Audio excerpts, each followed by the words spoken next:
Just before we begin this review, I apologise if you can hear a bit of window bugs chirping, but I've got the window open because it is far too hot today. By the way, here I'm reviewing the Vortex Manipulator and Sonic Screwdriver set, so yeah, there's not really much to say about these boxes and that. It's the same diamond style packaging, however, and there's not really any information other than telling you what the product is. If you'd like a more detailed look at these style of packaging, then check out my Sonic Screwdriver and Journal of the Impossible Things review. So, anyway, let's get on with the review of the actual Vortex Manipulator itself. And I've wanted one of these for such a long time. Now, this is the international release, and I only got it recently off eBay from Australia. Yes, it cost me just £20, which, considering some prices want to charge you for this, that is pretty good.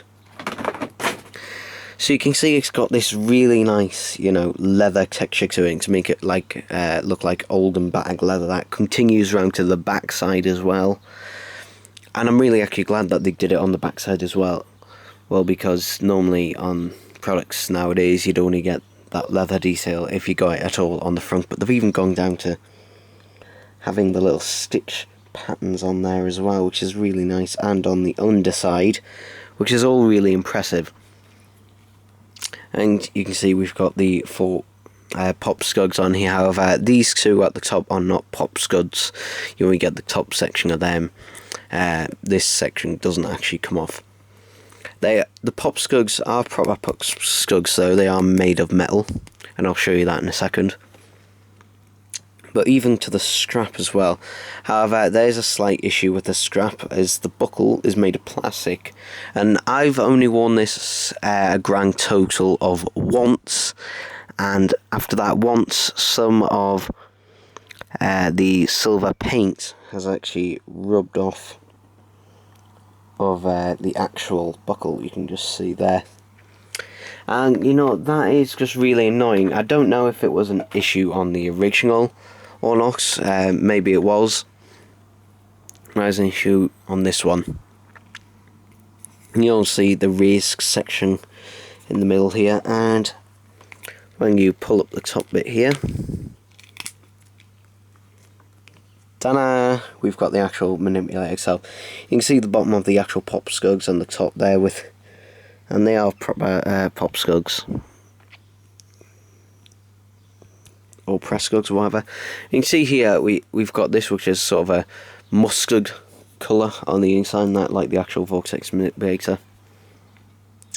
And down here we've got some pretty nice detailing for its size. It is pretty small, for its size and that, but we've got like a little sort of speaker grill here.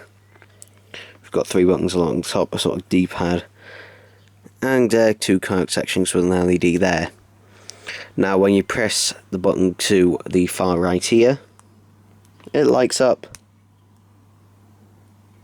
Unfortunately, this is all that it does, unfortunately. Now, in terms of accuracy to the prop, this is pretty accurate. However, no sound effects in that, and it clearly, it is small, but it clearly is big enough. I mean, there's even 2 little grooves in there that they could have made a speaker, or made that the speaker. Or there was the Vortex Manipulator watch, which had the 4 speaker grills here and the D-pad. I mean, it's alright, it's nice enough, and you can just pop that back down on the press studs. It's a little bit tricky to pop them in there, a bit stiff. Here's another feature I like. This is removable.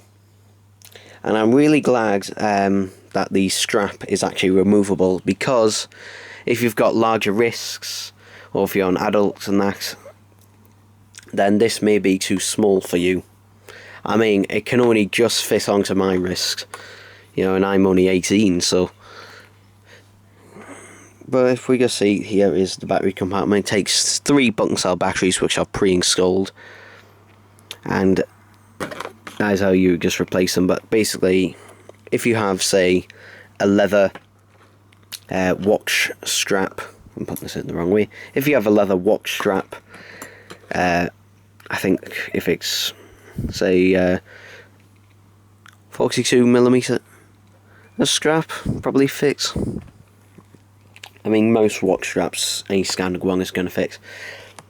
I will put it on my wrist, however, it's incredibly awkward with this strap. I only managed to get it on a grand total of once because it's mainly, the strap is technically big enough for my wrist, it's just, this is actually, although this is bendable plastic, it is pretty tough and pretty firm, so it doesn't like to bend down like that. A way you could resolve this is, say, if you fastened the strap without putting it on your wrist and just left it for, say, a day, then it probably would soften this up. But since I'm only going to be putting this on display and that, and maybe occasionally use it, then it's not really much of an issue for me. I quite like it the way it is as a sort of prop. And plus, you know, sometimes it is used just holding it like that or holding it like this, you know, if someone's in a rush. And we also have the sonic screwdriver that comes with it, which, you know, it's just something little extra to try and justify that price. It's the exact same one that came with the Journal of Impossible Things. So it has a very bright blue LED, and you can see the button on here on the slider. However, it doesn't slide in or out, it just is completely static. And again, interestingly, the prototype image on the box shows it being a sort of brown colour, more like the 9th Doctor's original sonic screwdriver. However, it's been given the sort of grey cream colour as the 10th Doctor version has always been. Because interestingly, this one is marketed as a 9th Doctor product rather than the original UK release, which was marketed as a 10th Doctor product. So they've sort of branded it differently. So this is supposed to be the one from Parting of the Ways. No, not Parting of the Ways. What am I talking about? From the Doctor Dancers. And the Empty Child. I got those the wrong way around. And the original UK release was like marketed as sort of Series 3, Series 4, when Jack will pop up in the series finale. It has actually really nice detailing though, despite all that. It's got some really nice crackling to it. And we've got the blue line as well, which is really accurate here because it's not massive, it's thin, but it's also a darker blue. And the end section still has the vents sculpted into it. However, this whole bottom section is removable to reveal the battery compartment here, which isn't the best concealed thing in the world. Although the crackling does help disguise it a bit better. But really, I don't know why they just didn't have, say, the cap bit come off and then the batteries go in there, slot in there one by one. And also, I can't remember if this was on the UK release, but it also has a number printed onto the back while sculpted into the actual sculpt.